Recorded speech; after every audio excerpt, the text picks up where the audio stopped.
Thank you for joining us wherever you are. This podcast episode is brought to you by the Old Ways Actual Play team. This actual play uses the 7th edition Call of Cthulhu tabletop role-playing game rules by Chaosium. This actual play is performed by adults and in an adult setting. While we try very hard to stick to language for all ages, listeners should know that this podcast may include mature themes. All content, including names, places, events, companies, and etc., that may bear resemblance to entities living or dead, is strictly coincidental. My name is Michael Diamond, and for tonight's game, I will be your keeper.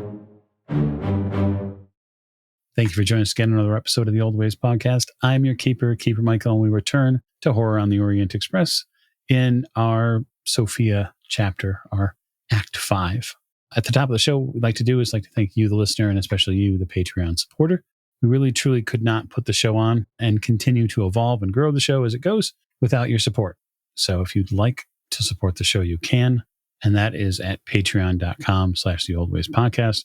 There are also lots of other ways to support the show, including sharing episodes, giving us reviews, subscribing to us on YouTube, coming to our Discord server, and saying hello to all of our wonderful cast members as well. With the propers out of the way, I'll hand it over to introductions. And so to my right.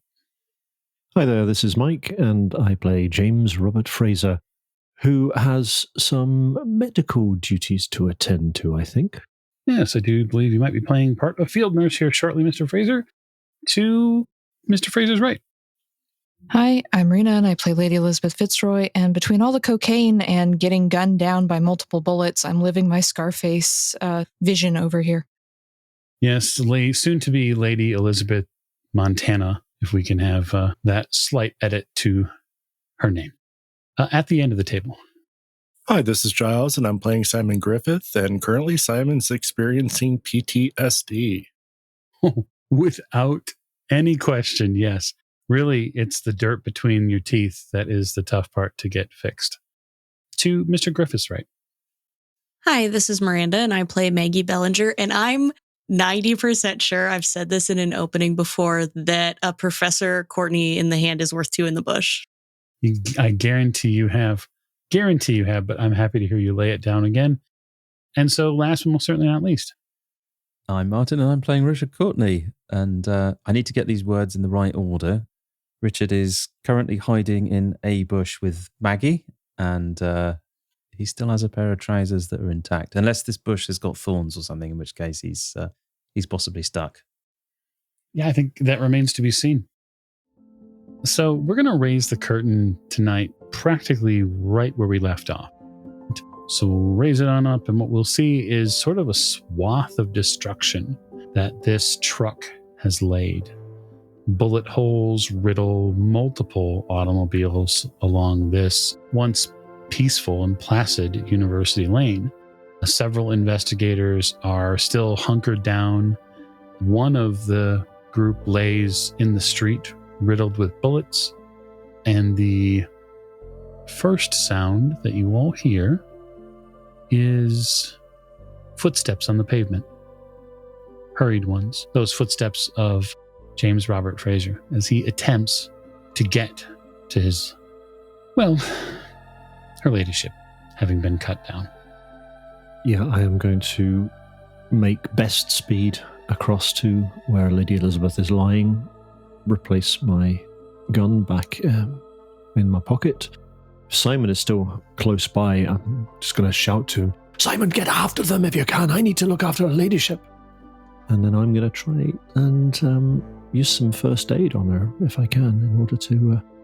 at the very least, stabilize her. Because at this moment, I don't know if she's alive or dead. That is correct, sir. So why don't you go ahead and give me a first aid roll? That is a phenomenal fail. However, if the player who is embodying Lady Elizabeth Fitzroy is willing, I will push that roll. Yeah, no, I think I'll have to, in this instance, I'll have to push that roll because there's nobody else about really to try and help her, is there? So, as your keeper, I will remind you that failed push rolls are bad. Yeah, I don't have any more luck to spend at this point, so I'm not sure I want you to do that because I don't want to die. Well, that is fine then. I will just let that fail rest, and I will just start shouting, "Somebody help! Medic! Medic!" You shout into the street. Simon will go over and help Fraser, since he has battlefield first aid as well. And also since Simon is not keen on running up behind a truck with a machine gun mounted on it. Yeah, at this point, for those of you who are experiencing the life and death moments of the scene, the truck has long since pulled around a corner. It is no longer in visual range at all. You have lost it.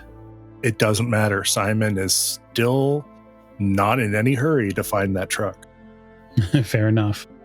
So if you'd like to help apply first aid to Lady Elizabeth, you can.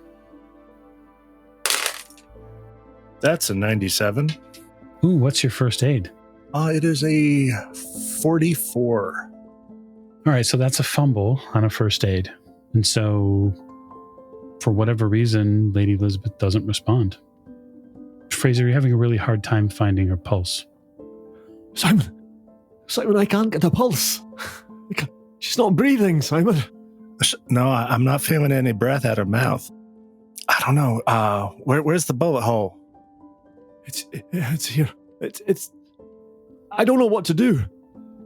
We need Paul. We need Paul right now. Did the bullet go clean through, or is it lodged in her? I think it's lodged in her. All right, then. I think we need to get it out. She's bleeding a lot.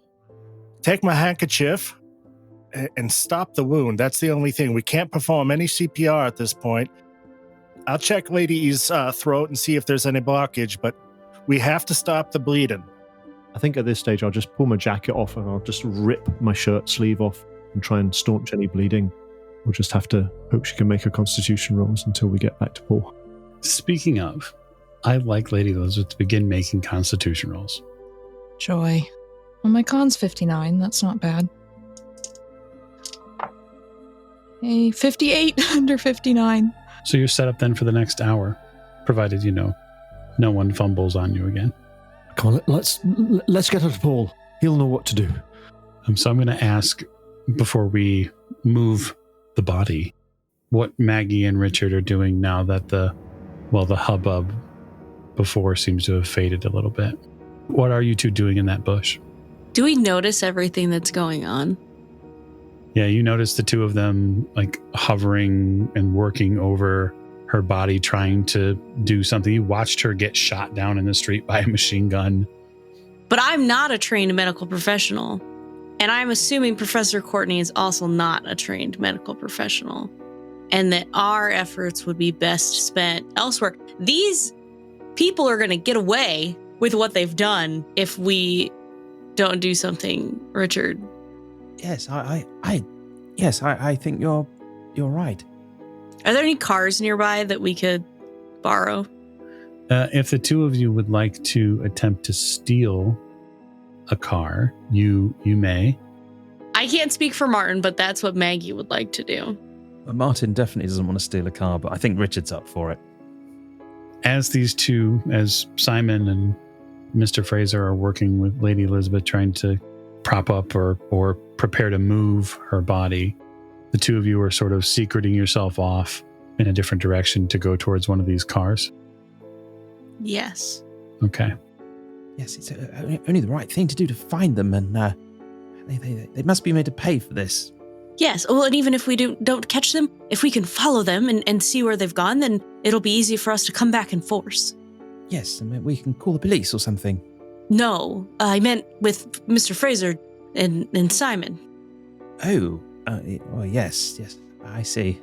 Yes, well, I'm sure that will have the same kind of effect, I guess. Sure. Right, well, do we see any good cars? Oh, sure. I mean, good is relative, right? I mean, closest one, honestly, that Maggie maybe looks like she could drive, that maybe familiar with. Something for a lady's constitution. Yes, certainly. We'll say that the two of you locate a small 2-seat automobile that's nearby, which you could likely pluck from the street. Right. Well, which one, Maggie? Do you think we should have? I'm not an expert in this, but I am quite good with wires and mechanical things. Oh, this one's close enough, Richard. Let's just hurry. We have to hurry along. Right. Okay. And Richard will get busy trying to hotwire it. Ooh, good. So we'll say electrical repair, mechanical repair. 48 on electrical repair. We'll go for that one. All right. That's not great. That's 62. But we can spend some luck here.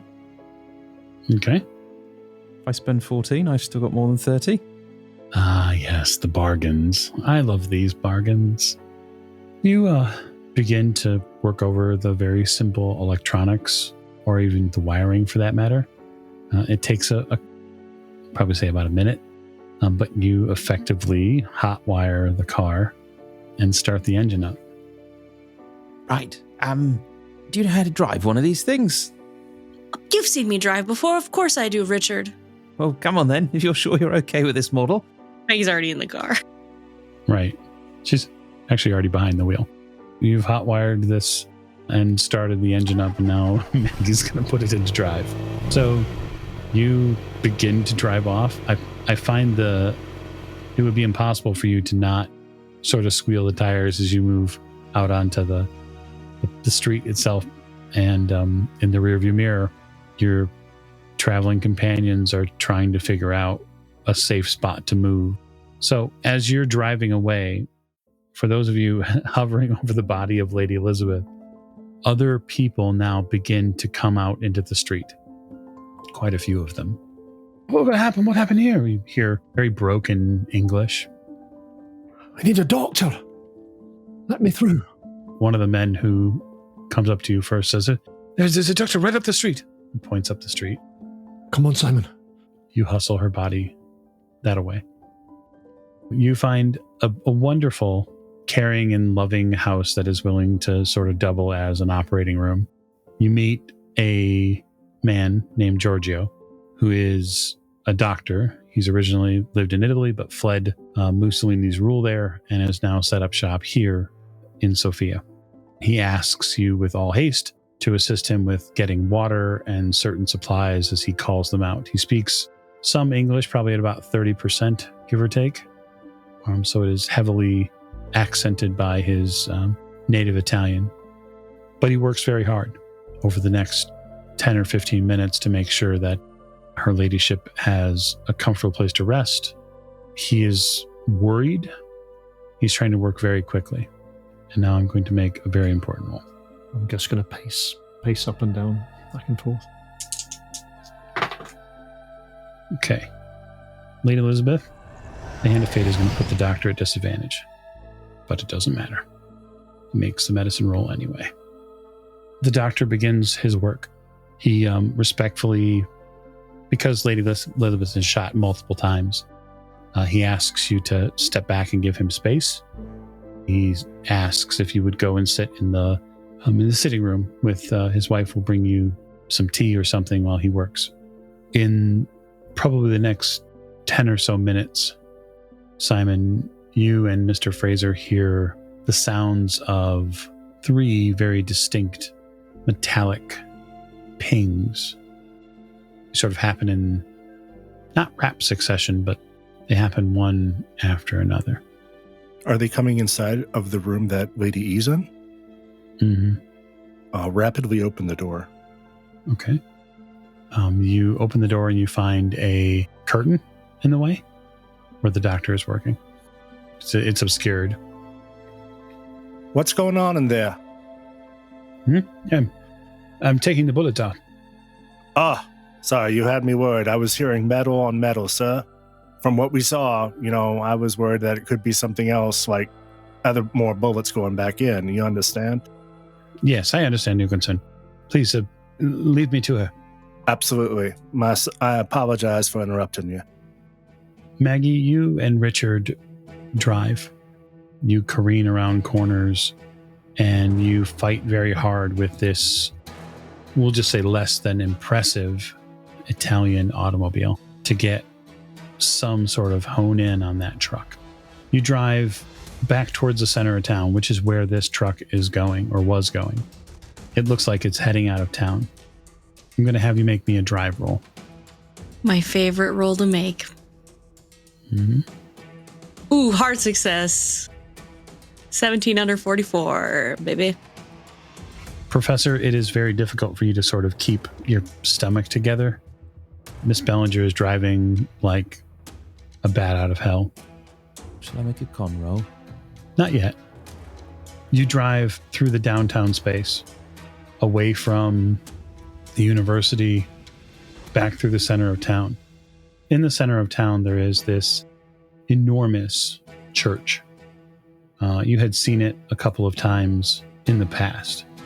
As you looked from your hotel room, as you'd made your way to the university, you would have had to cross that way. It's beautiful. There's this wraparound street that you're having to go around. And there are tons of people outside the church. They seem to be lined up. And you see that there are flowers that have been collected in stand-up easels. And there are vehicles parked nearby. And some of them have official flags on them. And as you drive by, there is an enormous explosion from the church. And as Miss Bellinger careens around trying to track this truck, it's still quite a ways away. The roof of the church collapses with a thunderous roar. What on earth do you think that was? Simon's nowhere near. I have no idea, Richard, but we don't have time for that. Look, there could be other things going on in the city. I don't know. Yes, well, I follow the track. I mean, you're doing a marvelous job. I'm struggling to keep hold here, but yes, keep going. Maybe a little smoother. So speaking of that, Miss Bellinger, the streets in the next moments begin to flood with people running in all directions. Some people running towards the blast, some people running away from the blast. The road itself is coated soon after with just an enormous cloud of dust that comes out of the windows of this church. And so I'm going to have you make a drive roll. Okay. To attempt to continue your path. It's a 53 over 44. Now, I have just become flush with luck at 40 luck. So what's that, 9? I have to spend 9? Yeah, I'll spend 9. I'll be above 30. You spend 9 luck and you manage not to hit the first, say, wave of people in the streets. What it does do is force you to hit the brake, which for you, Richard, means you collide with the front dashboard and have to brace yourself a little bit. You don't take any direct damage, but it's quite an experience. I do want Maggie to, when we have to slam on the brakes, to put her arm out, do the arm seatbelt for Richard. Mm-hmm. Yep, I do one of those. Oh, come on, we can get around these people, surely. We don't want to lose that. I'm keeping an eye on it. I'm keeping a close eye on it. Come on. Maggie will continue as long as she can. Yeah. You are able to continue, but unfortunately for you, it's at half speed at this point. The streets are now either you're going to have to make a choice, right? And that is lay on the horn and try to continue it at close to full speed. You may hit someone, or go to half speed and, not commit any potentially terrible acts. Oh, Maggie's eyes on the prize. Maggie's honking and veering his. I mean, it's not the first time I've hit. They could be, anyone, bad person that I've hit before. So who knows? And if I just clip them a little bit, they'll be fine. So you lay on the horn and you end up colliding with a couple of people. You push a couple of horses because of your actions. You sort of spook them, pushing other conveyances out of your way. And the problem is the truck continues to gain distance and you can't seem to keep up with it, whether it's the slowness of the vehicle or just so many obstacles in the way. it's not allowing you to keep up. But, Richard, you're still able to keep an eye on it because that truck has a bum tire. And so because Maggie has to somewhat adjust to what's going on the street, you're able to sort of keep your eye on it. You see it climb out of the city, and it looks like it's going into the wilderness. One of many dirt roads that lead out of the city. I can see where it is if you can make your way through. I'm sure we can pick up the trail again. I'm trying, Richard. I'm trying. I'm sure it's not expecting to be followed. Oh, but these people and horses in my way. Get out of the way. Come on. Richard's just going to yell at them a bit. Yeah, you continue on. Over the next minute or so, you get out of the main thoroughfares of traffic. And, Hell on Wheels Maggie does get her due, and you begin to catch up with this truck. You both see something fairly evident as you get onto this road with them, trying to track this truck down. And that is that there's still a gun pointed out the back of it. And so I'll just ask, how close are you going to attempt to get, Miss Ballinger? I think Maggie single-mindedly is going to want to run them off the road. Ooh, fantastic. I think if I can get within range, I would floor it and try to do some pit maneuvers. Ooh, fantastic. I'm going to have you make a drive roll for me to see if you can get alongside them. 33 under 44. All right. It's an opposed drive roll. So they have made theirs as well. But what's your drive? 44. Okay. So you pull up a little bit closer to them. You basically swerve into the oncoming lane. Not that there's much of a lane to speak of, but you swerve into the oncoming lane. And as the terrain around you begins to elevate, the truck has to, with that bad tire, it can't go as fast as it needs to, and you start to close the distance. The Maxim gun, however, doesn't need to close any distance. It's going to fire at you. Nope. Okay. You get fired at by a machine gun. And something sort of sparks in you, Miss Ballinger, and you start to sort of get the adrenaline thrill out of this. And when they don't hit you, it's exhilarating. You look over for just a moment to see what she's going to do, Professor, and there's an enormous grin on her face. A mile wide. Quick, if you speed up and drive faster, they won't be able to turn the gun around. Yeah, that's what I want to try to do. I want to try to, if I can, because I'm trying to do this like pit maneuver, get the car alongside, and if I'm far enough ahead, if they can't turn around, but I want to run them off the fucking road. Awesome. So I'll ask as you get alongside them then for you to make a drive roll. The Hand of Fate is going to put you at advantage for this drive roll. All right, we'll see how it goes. First roll is a 49. Second roll is also a 49. You could push that roll, of course. I could push that roll. You know what? I will push that roll. Okay. Because I don't need it to happen, but it would be nice for it to happen. So I will push the roll. Nope. 58 over 44. So now here's where things get really fun. So I'm going to play a Hand of Protection to protect you from your failed push. So it's just a failure, and that gives you the opportunity to potentially spend luck and still make the roll happen. Oh, decisions. Will I be spending luck on my first roll that was a 49 over 44? I'll do it. The driver of the truck failed their drive roll. They are going to be pitted essentially against the side of this hillside. They're going to effectively crash. It's going to deal a d6 points of damage to everybody in the vehicle, which is 6, and you crash their truck and manage to keep yours within some semblance of working order. Men and body parts and likely parts of that machine gun go tossing all over the back of the vehicle. You've pitted them. Now what are you doing? Maggie, do you have a gun? No, of course I don't have a gun, Richard. Oh no. I'm afraid I don't either. Well, not anymore. I threw the one I got from the toilet at Alexander, and I'm afraid I've got nothing else.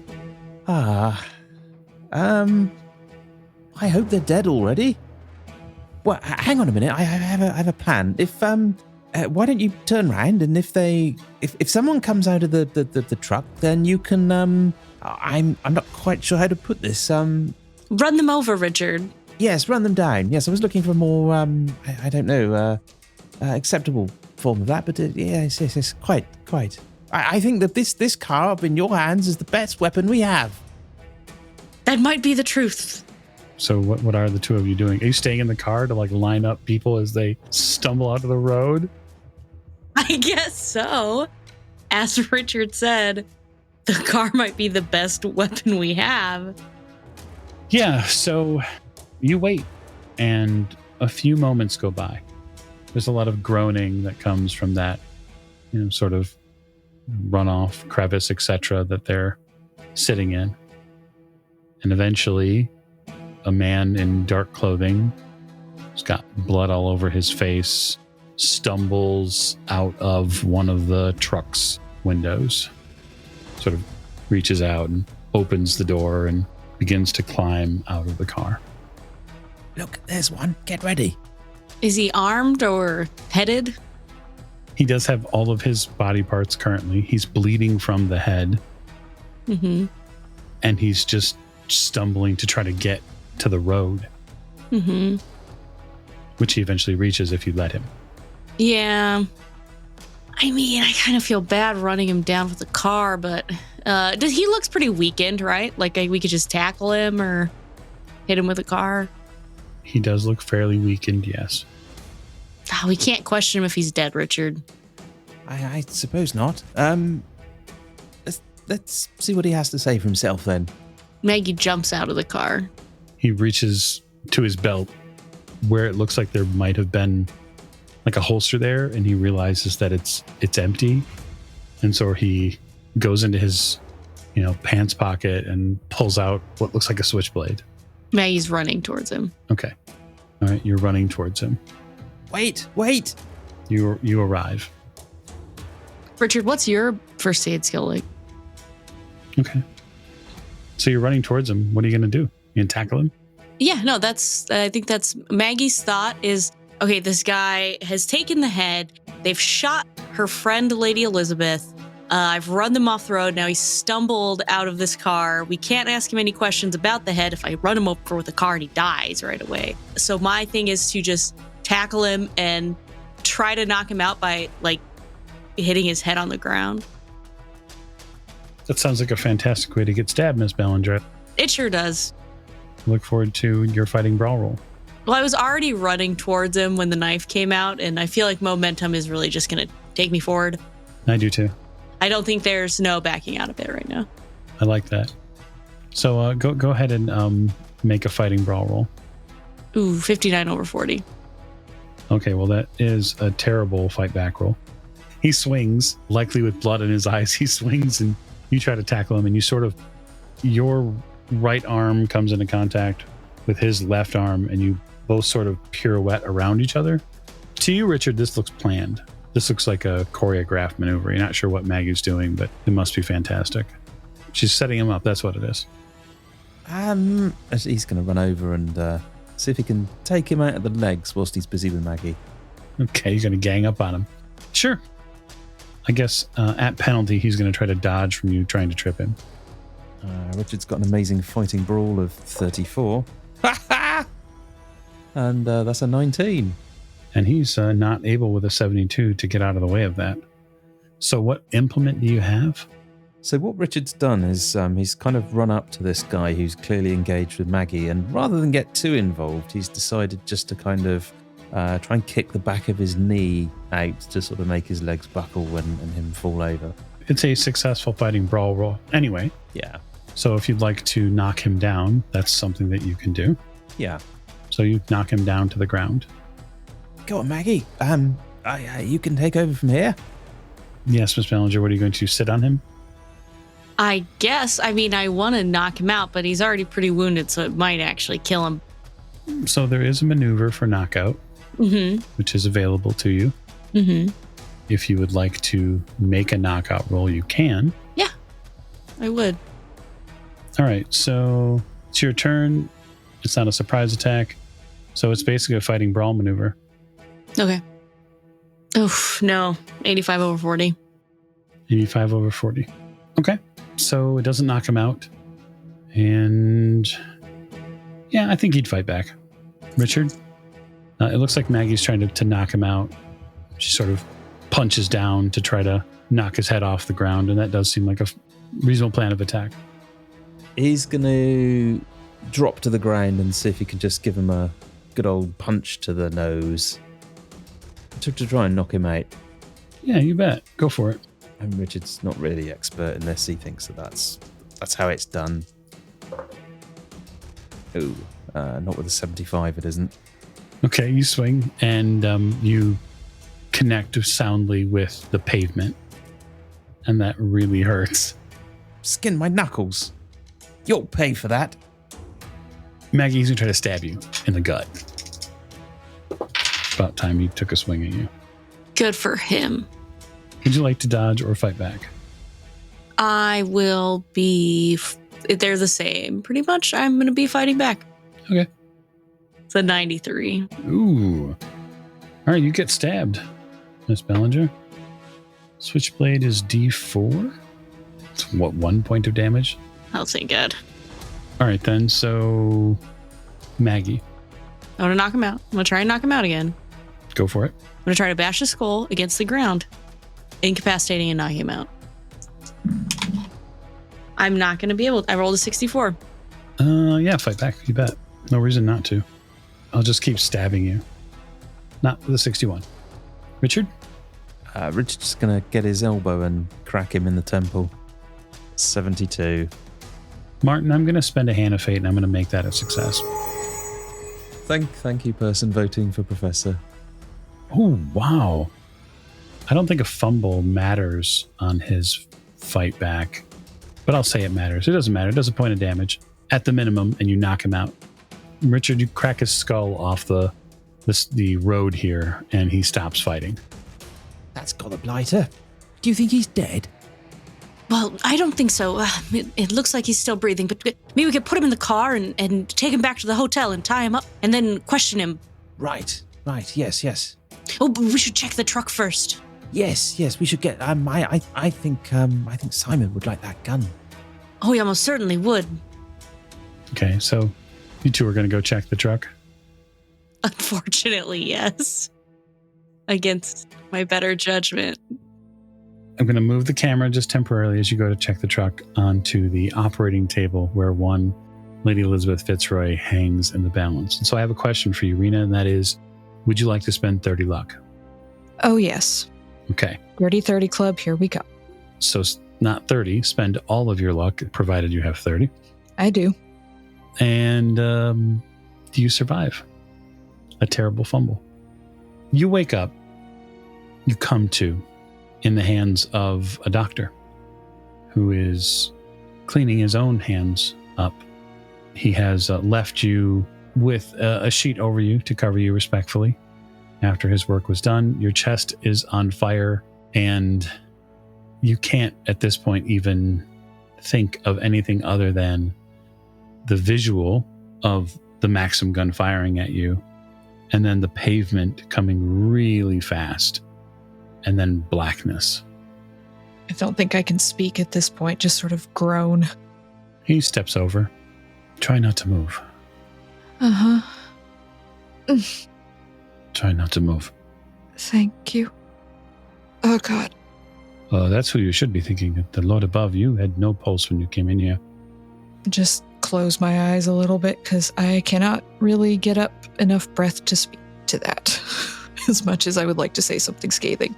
I'm sure you would. So, in the background for Lady Elizabeth, I'm going to give you 1d6 plus 1 hit points as you've made it through your luck spinnaker.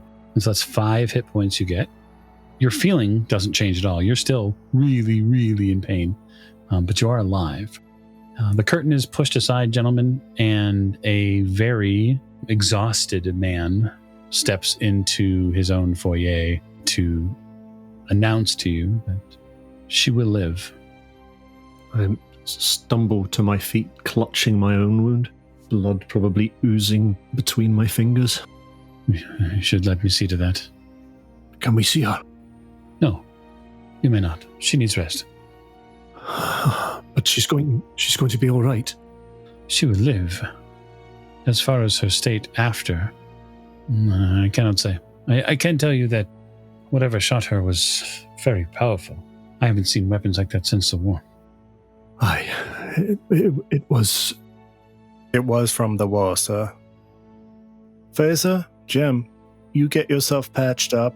I'll go ahead and sit here and stand guard while you two get some rest. Yeah. What happened to Maggie and Richard? They took off, that's all I know. Maybe you should go and see if you can find them.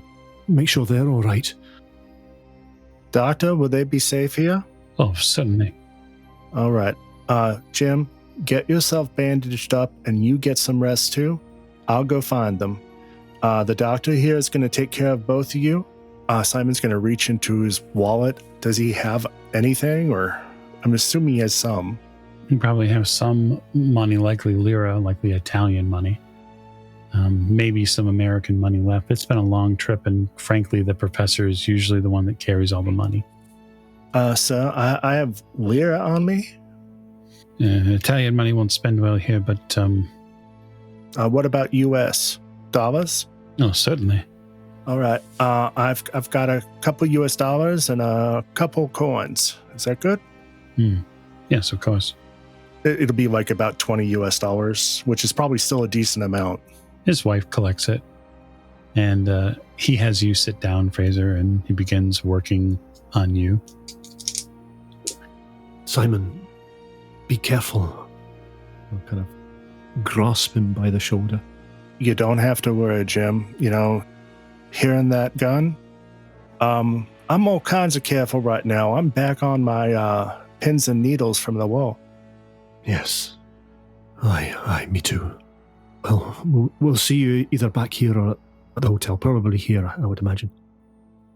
So, I'm going to move camera back to our truck accident. I use accident in air quotes for those of you listening at home or in your car.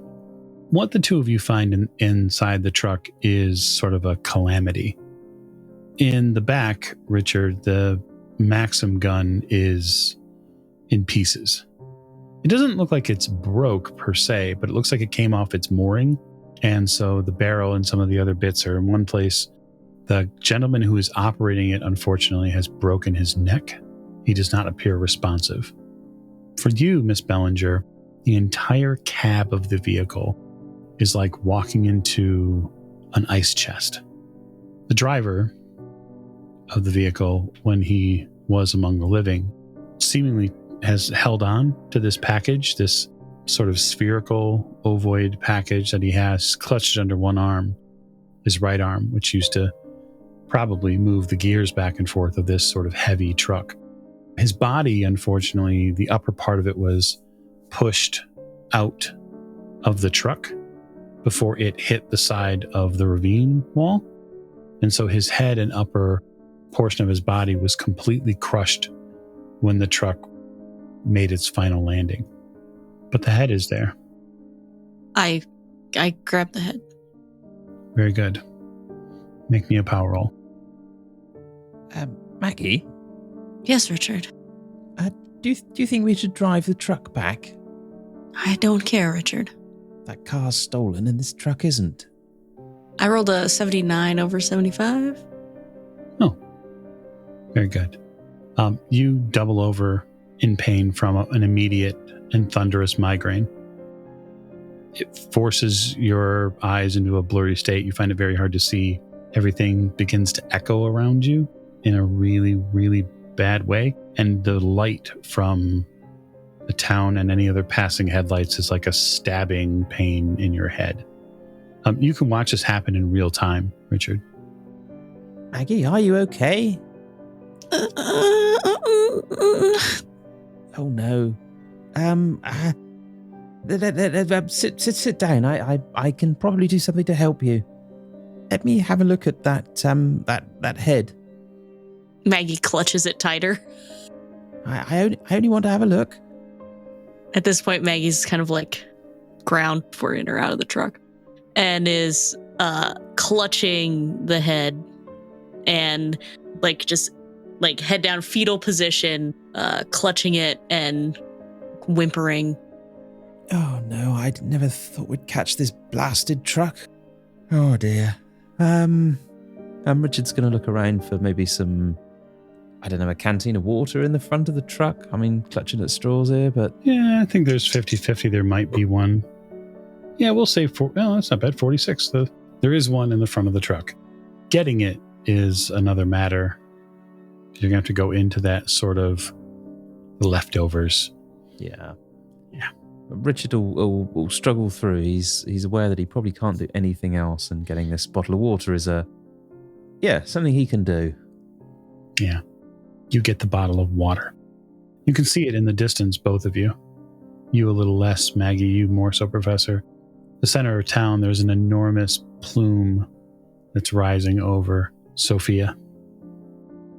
I don't know what's happening over there. I'm glad we're right here. I hope the others are okay. I don't know what's going. It's like a war. Richard, you have to get me back to the car and get me to everyone else. To Paul and to the other pieces. Yes, Paul. Paul's a good idea. And the other pieces. So Richard will take Maggie over to the truck and attempt the car and attempt to give her some water along the way. Here, you might feel better if you drink a little of this. Perhaps you're dehydrated. I know that's a common cause of headaches, and it's been said to be a good remedy for many things. There is no way that you can drive, Miss Bellinger. I know, that's why Richard has to do it. So, I guess for you, Martin, the important thing to remember for the professor is, as long as you don't attempt anything, we'll just say out of the ordinary, you shouldn't have to make drive rolls at all. That's good. Richard knows how mechanical things work. Right. Well, you stay there, and we can head back. It'll be fine. And Richard will start pootling on down the road. You're heading back to the city? Yeah. I mean, I guess trying to head back to the hotel where Paul is. And he's going to assume that's where the others are too. You head back towards the hotel. So I won't make you make a drive auto roll for it because it's not an actual impediment to you. But one of the things that you do notice on the way back to town, Richard, is you notice that there are an awful lot of military police that are seemingly visually around now that weren't before. And it looks like as you make your way back into the more proper portions of town, they're setting up some sort of roadblock. You get in before having to go through it more formally. Oh, this does not look good. It reminds me of Italy, this does. I hope we don't have to go through that again. You get back to the hotel. The entire time, for you, Miss Bellinger, if your pain levels flutter between 6 to 8 to 9, especially as we get deeper into town here, more noises, more people, more lights, and every single time a sound in the space goes off, just the regular commerce that happens in the afternoon of the city. It's like someone's ringing a bell inside your head. Beneath that bell, though, there is a voice. And that voice says, "We have them all. Finally. It's time to fly." So, back at the doctor's house, first and foremost, Mr. Fraser, you can heal a hit point as the successful medicine roll and treatment goes. You don't have any bullet to remove. It's a through and through. Luckily, just here on sort of the edge, you lose a little bit of skin and muscle, unfortunately, but way better than having to get something picked out. Over the next half an hour or so, Lady Elizabeth, you are able to find the strength to sort of formally clothe yourself, although now your wonderful clothes are full of bullet holes. And so they sort of, we'll just say, give a window into you that wouldn't normally be there. The lady of the house is willing to offer you something maybe not as formal, but at least more covering. Anything so I don't have to look down at my own blood all over my clothes. Yeah. She gives you something that is more traditional around here. So it's a blouse, but it is purple, if a bit faded. Thank you. She nods. Simon, we're going back to the hotel or tracking them down, yes? I think he's going to go back to the hotel first because he's going to let Paul know where Lady E and Jim are. Mm-hmm. And then he's also going to prep himself appropriately to go hunting for them and also be able to leave a message at the desk in case they come in. Okay. You collect Paul. He is eager to actually fill you in on what he's hearing. He's hearing there was there's some sort of damage to the church nearby, that the roof collapsed. And he's pretty concerned about it. Do they know how it happened? No, I'm not sure how it happened. I was here in the hotel just working on some things. They said the roof collapsed, but Simon, it sounded like a bomb went off. I'll head over that way. It might be linked to the truck we encountered earlier because that sounds like possible military. Do you mind cabbing over to this address and checking in on the two of them? And yes? No, it's perfectly fine. I'll probably just walk. I prefer it to being in a vehicle at this point. I'm going to leave a message at the front desk in case they come in while I'm out looking for them. All right. I'll meet up with them, and then I guess we'll meet back here. Sounds good. So the way this will work, cinematically speaking, is Paul will meet up with you, Lady Elizabeth, and Mr. Fraser. He informs you there's been a problem at the church. He does tell you that he thinks a bomb might have gone off. People were saying the roof collapsed. He's not sure why or how. But he said that the streets are suddenly flush with military from God knows where. They're local, but there's a lot of people suddenly walking around in military uniforms, and he's kind of concerned. The doctor who's there enlightens you that if there is some sort of continuing issue with the communists, then it's possible that the military may respond. And so the doctor sort of fills you in on the fact that Sophia is still suffering from problems with Russian communists. Well, I think it would be safest all round then if we, the next available train out of the city, if we can. Our companions, we've kind of mislaid them in all the commotion. Oh, Simon is going off to look for Miss Bellinger and the professor. He wants us to meet up at the hotel, and quite frankly, I think that may be the safest option at this point. We need to be indoors. Your ladyship, are you fit to walk? Is the only response you get. I think we might need a wheelchair. Oh, the doctor pipes up. I have one that would be able to make the journey. I would ask if you could have someone bring it back. It's my only one.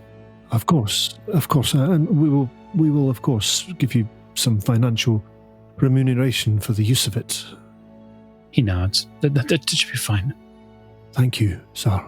I don't know what we would have done without you. He makes the sign of the cross and says, I'm only happy to help where I'm able to. We owe you a very great debt, Doctor. More than you know.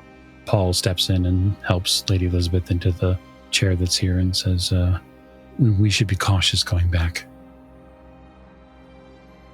This feels like Venice. Yes. Caution. Come on then. The three of you make your way carefully back to the hotel. Richard, you arrive in the stolen vehicle back at the hotel.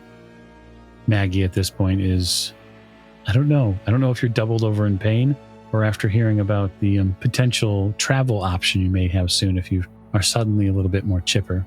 The migraine, the headache, has not gone. Still doubled over in pain, but with a weird grimaced smile, like this pushing through the pain to be happy, kind of, but also confused. Me and the Comte have a very confusing relationship these days, and that hasn't gone unnoticed. I mean, he passed me up, and then Professor Smith, the real one and not the pretend one that was the Comte, was like, hey, this guy's no good for you, Maggie. You need a better man in your life. But the temptation to fly is there, so. Indeed. And so the grimace is as well, as the Comte and your relationship status is complicated. The two of you head inside. Are you still clutching the package, Miss Bellinger? Yes, I am still clutching onto the head. The two of you get inside and go to your rooms respectively, or are you, Richard, are you finding a way to make sure that Maggie has what she needs? Richard is definitely dragging Maggie to Paul. Okay. We must find Paul. You're clearly in some pain. I'm sure he's got some more of that, whatever it is. Yeah, it's not too much longer thereafter that, Simon, you'll notice the professor and Maggie entering the hotel. You can tell that Miss Bellinger is a little weak. She seems to be being helped by the professor. She's also cradling something. Miss Maggie, Professor, how are you all both holding up? Where did you go? Look, she's in terrible pain. Well, we must find Paul. Paul's with Lady E and Jim right now. Oh, I'm sure. This is more important. Lady E was shot by a machine gun. Yes, I mean we've Maggie is in a terrible state. I don't even know what's wrong with her. This is far worse than being shot. Miss Maggie, what's wrong with you? Are you hurt somewhere? Simon, my head. Maggie's clutching a head as well. Can we see the head, or is it wrapped up? It's wrapped up. That head is wrapped. So yeah, you do not see it visually. All right, let's get you up to bed, Miss Maggie. Professor, you probably need a drink. I'm not gonna. I should find Paul. Paul is with Lady E and Jim, and they will be back as soon as they can. I'm so worried. I mean... Professor, you gotta show a little patience. We'll go take care of Miss Maggie now, the two of us, all right? Well, I guess so. You know what they say, rest is best. So, Miss Bellinger, you find a place to at least sit down to get away from the light. In fact, what you really want is the absence of light. You want to pull the shades. You want no candles or fireplaces. You just want the darkness because the light is too much. Yeah. In probably the next half an hour or so, Lady Elizabeth, you, Paul, and Fraser are going to wheel yourselves back into the hotel. It takes a little bit to get you into the hotel because Fraser and Paul have to lift you because there are no ramps, but you do manage it. There are an awful lot of military around at this point. About an hour or so into it, you're seeing both police officers and then military police that are beginning to direct traffic, inspect vehicles. There's all sorts of things they're doing, Fraser. I'm going to take a look at the schedule for the Orient Express as soon as I get an opportunity to see when the next train out of this town is. Don't know that you keep the schedule on you. Oh, no, it'll be in my room. Yeah. But you get her upstairs. So checking the timetable, just so everybody is clear, the Orient Express would normally leave at about 7:30 to its next destination down the line. You will likely not make that train given the circumstances that the investigators are in.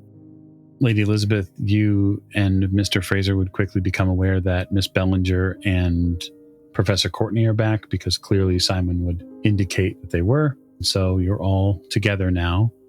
And at some point, you will likely have to have a very important conversation. That conversation being is what comes next. But we won't have that conversation today. We'll wait until next week when you can all hear all about the special package that Maggie picked up on the road on her way to Sophia. So thank you very much for listening, and we look forward to sharing space again next week.